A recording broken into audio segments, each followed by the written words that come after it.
नमस्ते फ्रेंड्स, मैं doctor Sameer Deshmukh, Shri speciality homeopathic और एक्यूपंक्चर क्लिनिक में आप सबका स्वागत है।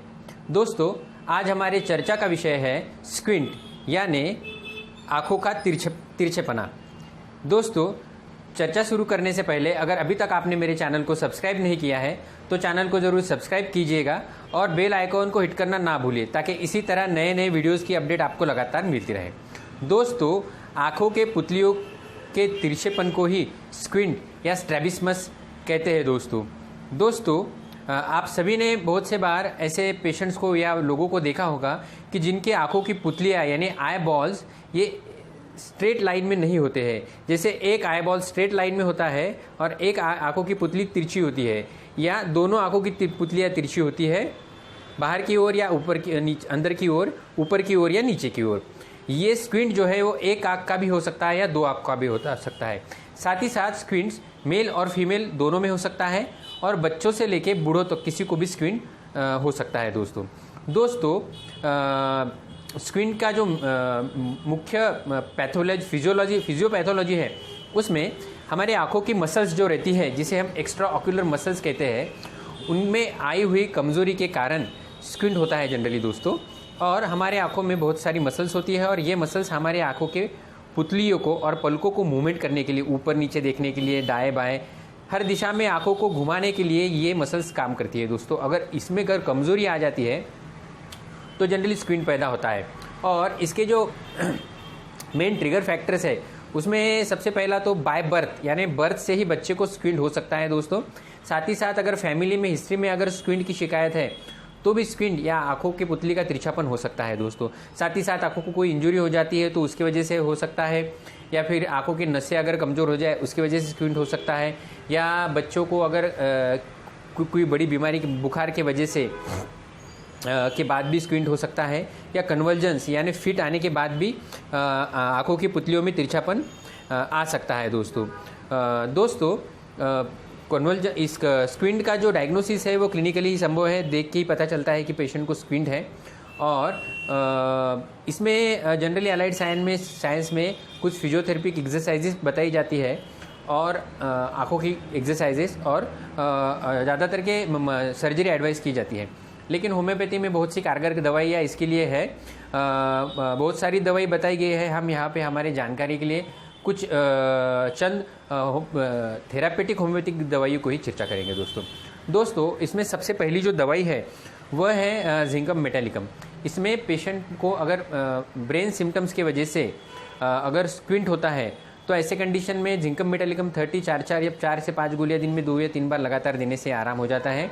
फिजिडिटी ऑफ फिट्स एंड हैंड यह एक लक्षण होता है, और टिचिंग ऑफ मसल्स यह भी एक लक्षण इसमें पाया जाता है दोस्तों। नर्व और ब्रेन का फटिग भी जिंकम मेटालिकम में देखा जाता है दोस्तों।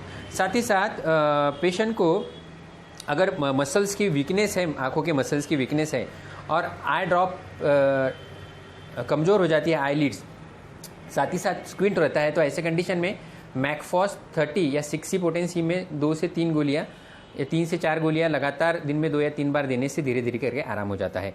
और होम्योपैथी में स्क्विंट ये वर्म्स की शिकायत की वजह से भी होता है, ऐसा माना जाता है। तो ऐसे कंडीशन में अगर बच्चों को अगर वर्म्स की शिकायत है और साथ ही साथ बच्चों को स्क्विंट है तो ऐसे कंडीशन में सीना 30 यह दवाई 4 से 5 गोलियाँ 30 पोटेंसी में लगातार देने से 3 से 4 बार लगातार देने से धीरे धीरे करके बच्चों को आराम हो जाता है। साथ ही साथ अगर पेशेंट को शॉर्ट साइटेडनेस है यानी पेशेंट को पास का दिखाई देता है और दूर का नहीं दिखाई देता है और उसको स्क्विंट भी है, तो ऐसी कंडीशन में फाइसोस्टिग्मा 30 यह दवाई भी 3 से 4 ग्लोबिल या 4 से 5 ग्लोबिल लगातार दिन में 2 या 3 बार देने से धीरे धीरे करके शॉर्ट साइटेडनेस भी अच्छा हो जाता है और स्क्विंट की भी कंडीशन धीरे धीरे करके कम हो जाती है दोस्तों। साथ ही साथ पेशेंट को अगर लॉन्ग साइटेडनेस की शिकायत है यानी पेशेंट को दूर का दिखाई देता है और पास का नहीं दिखाई देता है, तो ऐसे कंडीशन में जबोरंडी 30 यह दवाई भी 3 से 4 या 4 से 5 ग्लोबिल दिन में 3 या 4 बार देने से लगातार देने से धीरे धीरे करके स्क्विंट की शिकायत भी अच्छी हो जाती है दोस्तों। साथ ही साथ पेशेंट को अगर कन्वर्जन की वजह से स्क्विंट होता है या कन्वर्जन के बाद अगर पेशेंट को स्क्विंट की हिस्ट्री आती है तो ऐसे कंडीशन में सिक्यूटाविरोजा यह दवाई 30 पोटेंसी में 3 से 4 गोलियाँ 2-3-4 बार लगातार देने से धीरे धीरे करके स्क्विंट की शिकायत कम हो जाती है दोस्तों। साथ ही साथ पेशेंट को अगर किसी ब्रेन कंडीशन की वजह से अगर स्क्विंट डेवलप होता है और पेशेंट को लिम्फोमेनिया है, यानी एक्सेसिव सेक्सुअल डिज़ायर्स ऐसे पेशेंट में ज़्यादा देखी जाती है, या बच्चे अगर जेनाइटल्स को ज़्यादा हैंडल करते हैं, यानी बार बार जेनाइटल्स को हाथ लगाते हैं और साथ में उनको स्क्विंट है, और तो ऐसे कंडीशन में उनको हाइसैमस 30 है दवाई 3 से 4 ग्लोबुल 3-4 बार लगातार देने से उसकी शिकायत कम हो जाती है दोस्तों। स्क्विंट में सिम्टम्स जो होते हैं उसमें पेशेंट को हमें दिखाई देता है कि उसकी एक आँख तिरछी या दोनों आँख तिरछे है और पेशेंट एक ही ऑब्जेक्ट पे फोकस नहीं कर पाता है। पेशेंट को डबल विजन या कन्फ्यूजन ऑफ विजन हो सकता है, साथ ही साथ शॉर्ट साइटेडनेस या लॉन्ग साइटेडनेस, एम्ब्लोपिया यानी आंखों में उसके थकावट भी आ सकती है, और साथ ही साथ स्क्विंट की वजह से पेशेंट का मोरल कम होकर उसका कॉन्फिडेंस भी कम हो सकता है दोस्तों। तो दोस्तों यह जो कंडीशन ये क्लिनिकल कंडीशन है, इसमें दी गई दवाई हमें घर पे नहीं लेना है, हमारे पास में जो होम्योपैथिक चिकित्सक है उनसे सलाह लेकर ही आपको दवाई करनी है। अगर आपको हमसे अगर दवाई और परामर्श चाहिए तो हमारे दिए गए व्हाट्सएप नंबर पर कांटेक्ट कीजिए, हम आपको ज़रूर कांटेक्ट करेंगे। आपकी पूरी हिस्ट्री लेकर आपको कुरियर द्वारा आपके घर पे पूरे भारत में हम दवाई कुरियर से भेज सकते हैं दोस्तों। साथ ही साथ अगर आपको कोई क्वेरी है किसी डिसीज़ कंडीशन के बारे में अगर जानकारी चाहिए तो हमें हमारे दिए गए व्हाट्सएप नंबर पर ज़रूर पूछिएगा दोस्तों। मुझे आशा है कि आपको आज का यह टॉपिक ज़रूर पसंद आया होगा। मुझसे इसी तरह जुड़े रहने के लिए मेरे चैनल को सब्सक्राइब कीजिएगा, वीडियो को लाइक कीजिएगा और ज़्यादा से ज़्यादा लोगों को शेयर करना ना भूलिएगा दोस्तों।